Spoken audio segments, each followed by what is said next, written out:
The Pittsburgh Steelers have shaken up their roster a lot over the past few months, and one of those deviations from the status quo was the decision to let veteran running back Najee Harris walk in free agency.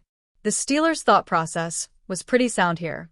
With there being a consensus around the NFL community that the 2025 draft class flaunted a deep and talented running back pool, Pittsburgh elected to get younger at the position, while also simultaneously saving some money and cap space.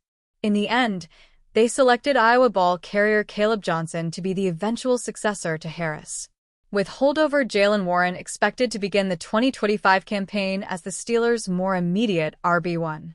To some, this could be seen as a downgrade, going from an experienced four-time 1,000-yard rusher to a rookie, but CBS Sports writer Douglas Clawson saw the swap differently while breaking down the Steelers' offseason on July 3rd. And Harris caught a bit of a stray as Clawson tackled the running back position.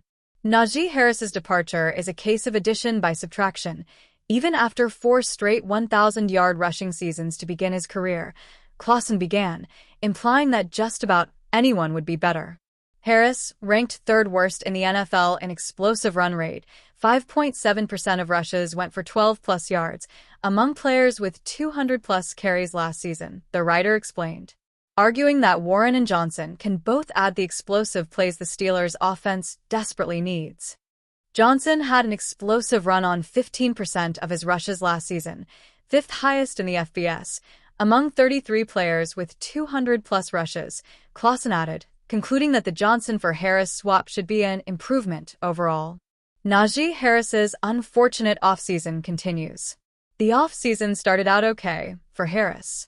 After it quickly became clear that Pittsburgh was going in another direction, the veteran pivoted and took a 1-year contract with the RB-needy Los Angeles Chargers. On paper, this was a fantastic fit for Harris, who settled on a prove-it-type salary of $5.25 million guaranteed. The NFL draft changed all that optimism, however, as the Chargers decided to use their first-round pick on top-tier running back prospect Omarion Hampton. And although it's not surprising that LAC drafted another RB to pair with Harris, it is no doubt disappointing for the ex-Steeler that the Chargers targeted the position in round 1. Odds are Hampton overtakes Harris on the depth chart pretty quickly in 2025, even if Los Angeles plans to utilize the impending free agent more early in the year.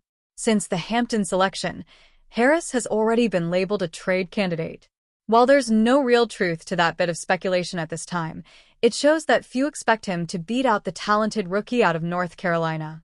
Clawson's comment is just the cherry on top of what has turned into an unfortunate offseason for Harris. Steelers made the right decision getting younger at running back. As noted above, the Steelers made a lot of big decisions in 2025. Some will eventually be judged as smart ones, while others will no doubt crash and burn. But the decision to let Harris walk while also targeting a new running back in the draft should be a winner at the end of the day. Between Alabama and Pittsburgh, Harris has carried the football over 1,760 times at age 27. RBs get old quickly in the modern-day NFL, and Harris's analytics already suggest that his best days might be behind him. Landing Johnson just made the move that much better. A 1,500-plus yard rusher in 2024, Johnson is certainly capable of leading a backfield. He's also a strong fit for offensive coordinator Arthur Smith's offense, and the added explosiveness that Clawson pointed out could make for an immediate impact. The Pittsburgh Steelers' past few seasons have not come close to matching the standard they espouse. They've failed to win a playoff game for almost a decade, and their fan base is starting to grow restless. As a result, the Steelers have operated a little differently this offseason. They've made several splash trades, and they signed 4-time NFL MVP Aaron Rodgers. Their hope is that these moves will make them Super Bowl contenders. However, former NFL safety Kerry Rhodes isn't sure that they're on that level yet, or even near it. The realistic goal, I just don't know, Rhodes said recently on Fox Sports Radio. You've got Aaron Rodgers. He's going to be there 1 year probably. So, you're going all in to win a Super Bowl. Nobody thinks that's happening. I don't think any sane person should think that. But I'm sure that's their delusional goal. I think that's what it is. Rhodes' evaluation is harsh, but recent history is on his side. It might be a stretch to assume that the Steelers can go from perennial first-round postseason to world champions. They've added quality players, but it's unclear at what level some of them, like Rodgers, can still play. However, any team that gets into the postseason has a chance. Is it likely that the Steelers will win the Super Bowl this season? No, but it's not impossible. If Rodgers can recapture some of his former glory and Pittsburgh's defense can be elite, maybe the Steelers can make some noise in the postseason. They just need to find themselves in the right circumstances. Don't forget that the 2024 Steelers almost had people convinced that they could be major players in the playoffs. At one point, they were 10-3 and atop the AFC North. Unfortunately, they collapsed, but perhaps they can get off to a similar start this year. Still, the realistic goal for the Steelers should be to win a playoff game. All this aggressiveness in improving their roster might feel useless otherwise. What's the point in signing Rodgers and trading for Jalen Ramsey if Pittsburgh finds itself once again stuck in mediocrity? Context is important, though.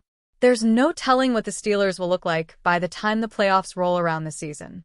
It's a little soon to call them Super Bowl contenders, but their team has a chance to be better. Anything can happen in the postseason, too. The Steelers have proven that before, winning Super Bowl 40 as a number 6 seed. Their team has talent. They just need to fire on all cylinders. The Pittsburgh Steelers weren't afraid to add older players this offseason. Aaron Rodgers, the oldest player in the NFL, draws the most attention, but at 34 years old, Darius Slay is near the end of his career, too. It isn't often that cornerbacks continue to play well at that age. While Slay played well last season, his play could drop off this season, according to NFL insider Adam Kaplan. No offense to Darius Slay, he got cut by the Eagles, but he did look good late last season, Kaplan said recently on Fox Sports Radio. As I'm told, one of his knees is a concern. He actually had arthroscopic surgery on it late in 2023. He's got great length, and he was super fast coming out of Mississippi State. You have to wonder how well he can run.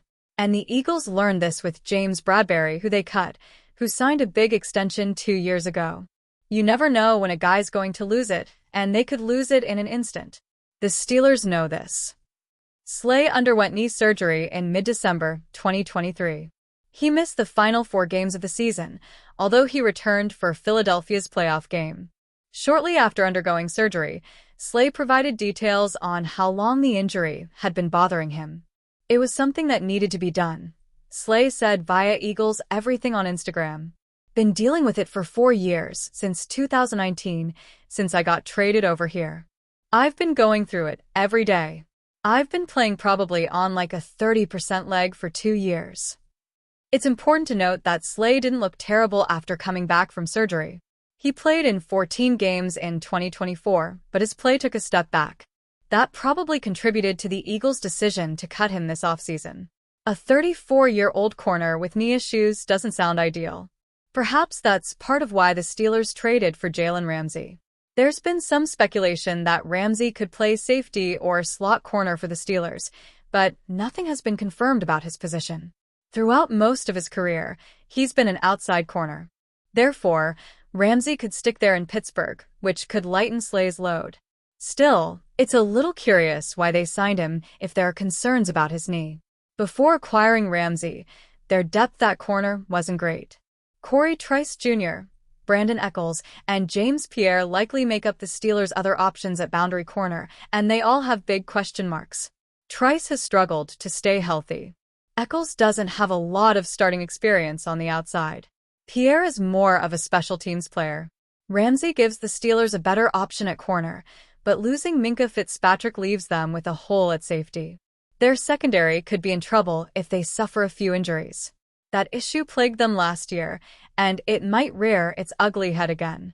However, perhaps Slay's knee won't give him too many problems. He was serviceable last year, and Pittsburgh would probably be happy if he could put together another season like that. This situation is probably one to monitor closely as the season progresses.